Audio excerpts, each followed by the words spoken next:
Hello there and a very good evening. You're now with me, Razi Ahmad, for TVS English News at 5. Let's get into it. The Premier of Sarawak, Dato' Pating Tan Sri Abang Johari Tun Openg, on Monday, November 21st, tabled a state budget of 10.797 billion ringgit for 2023. Now, out of the 10.797 billion budgeted for ordinary expenditure, he said a sum of 3.997 billion has been allocated for operating expenditure, while 6.8 billion is set aside for appropriation to the Development Fund account to finance the implementation of various development programs and projects. 938 million or 24% for personnel emoluments. 2. 1.508 billion or 38% for supplies and services. 3.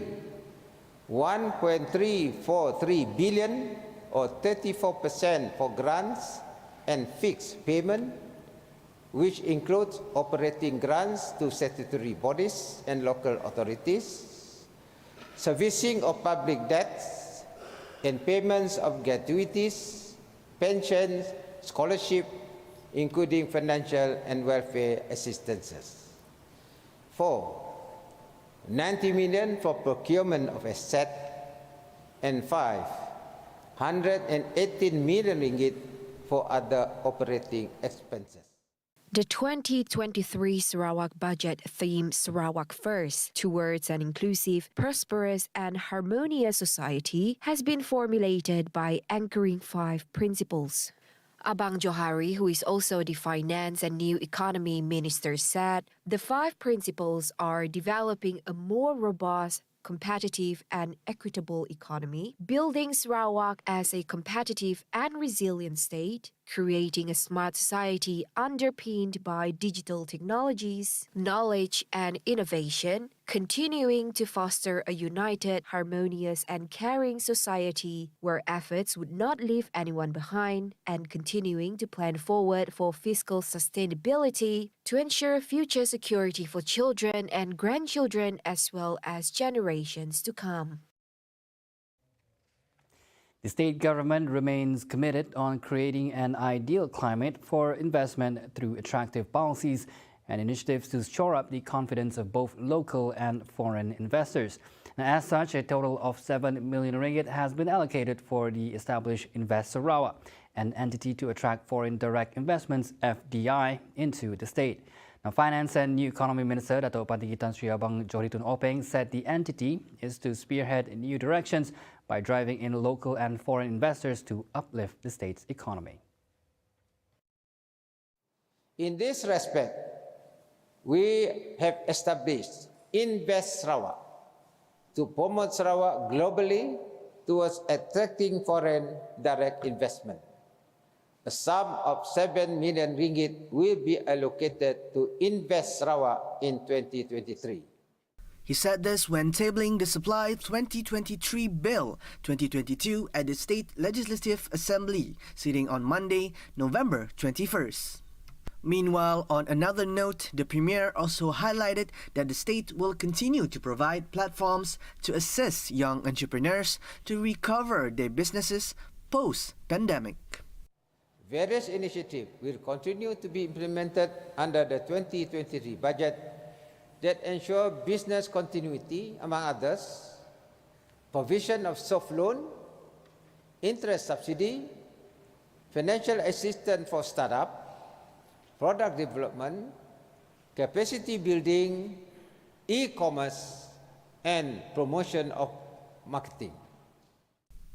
Among them are the Special Relief Fund, Targeted Relief and Recovery Facility (TRRF), and Penjana Tourism Fund (PTF), with an allocation of 18 million ringgit, while Scheme Credit Micro Sarawak and Scheme Pinjaman Industri Kecil dan Sederhana (SPIKS) was granted 14 million ringgit.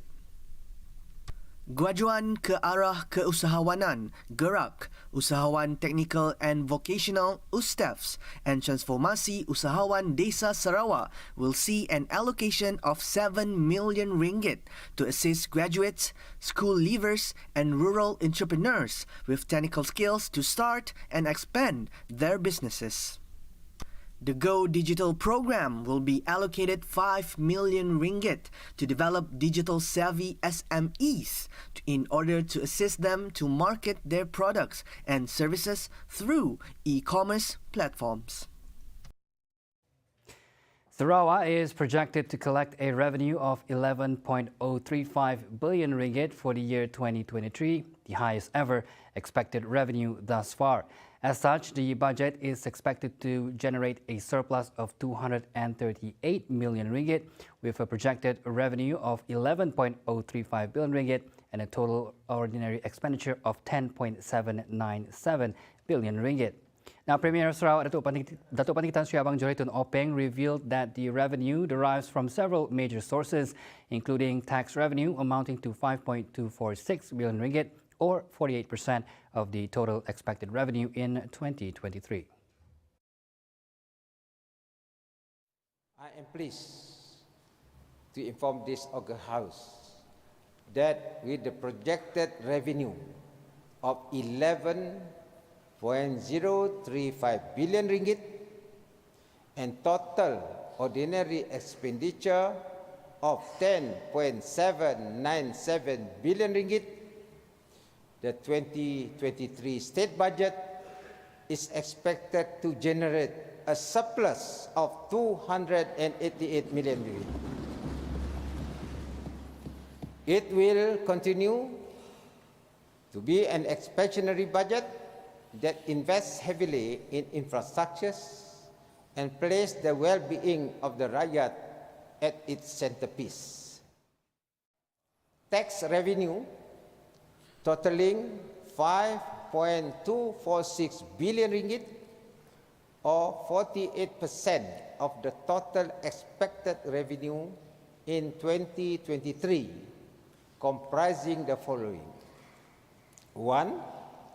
4.195 billion ringgit from state sales tax, of which 3.2 billion ringgit from crude oil, liquefied natural gas, and other petroleum products, 850 million ringgit from crude palm oil and crude palm kernel oil, 60 million from lottery, 60 million from aluminium products, 22 million from coal, while the remaining 3 million from tire. 2. 550 million from raw water royalty. 3. 287 million from forest royalty, timber premium and tariff. And 4. 214 million from mining royalties, land rents, and others. He said when tabling the Supply 2023 Bill 2022 at Sarawak State Legislative Assembly, sitting today, November 21st. Meanwhile, Abang Johari said the non-tax revenue is estimated at 5.498 billion ringgit, or 50%, mainly derived from major sources, namely 2.335 billion ringgit from cash compensation in lieu of oil and gas rights, 1.864 billion ringgit from dividend income, 650 million ringgit from interest income, 400 million ringgit from land premium, 120 million ringgit from cash compensation in lieu of import and excise duties on petroleum products, and 129 million ringgit from others, including licenses, service fees, permits, and rentals. Non-revenue receipt, which is expected to be 26 million ringgit, mainly from unclaimed deposits, overpayment recovered, liquidated as certain damages and penalties, forest liquidated damages, other compounds, and disposal of vehicles. And for federal grants and reimbursement is expected to be at 265 million ringgit. As of 31st October 2022, the state has collected 9.69 billion ringgit, or 95% of the revenue projection, mainly contributed by collection of sales tax SST, cash compensation in lieu of oil and gas rights, and dividend income. Earlier, Abang Johari, who is also the Finance and New Economy Minister, said the state revenue for 2022, which was originally estimated at 10.036 billion ringgit, has been revised upwards to 10.159 billion ringgit, mainly due to favorable prices of oil and gas as well as crude palm oil.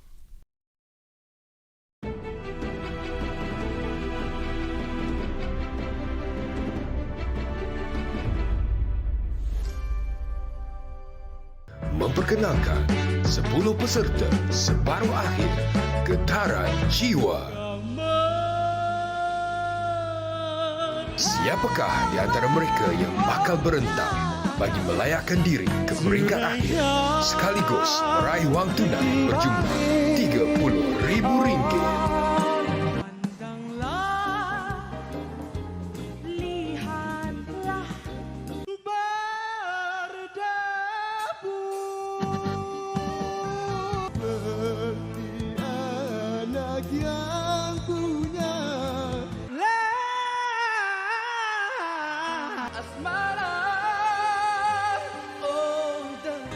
Segalanya bakal terjawab di Getaran Jiwa separuh akhir pertama, Jumaat 8.45 malam, hanya di TVS.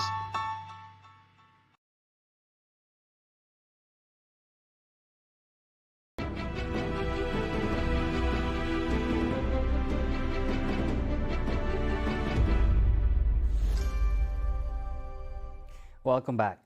The deadline for political party and coalition leaders to submit their proposed coalition to form the new government and the name of the Prime Minister candidate has been extended until 2 p.m. tomorrow.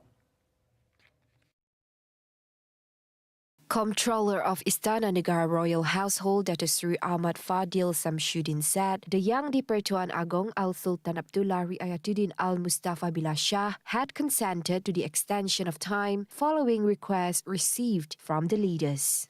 In addition, His Majesty also called and advised the people to be patient and to stay calm until the formation of the new federal government and appointment of the 10th Prime Minister are completed.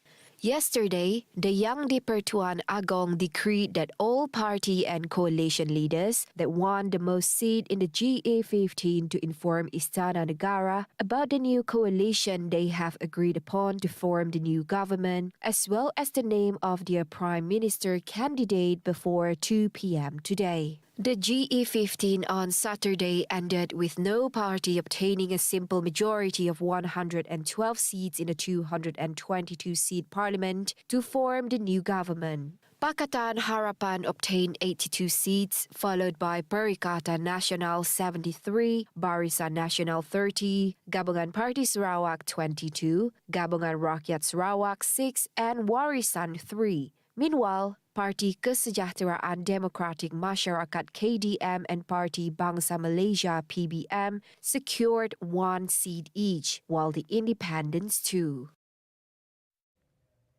Perikatan Nasional PN has submitted more than 112 statutory declarations signed by members of the Dewan Rakyat who have given their support to Tan Sri Muhyiddin Yassin to become the 10th Prime Minister. Now, PN Secretary General Dato' Sri Hamzah Zainuddin, in a statement today, informed that the declaration submitted is enough to form a new government.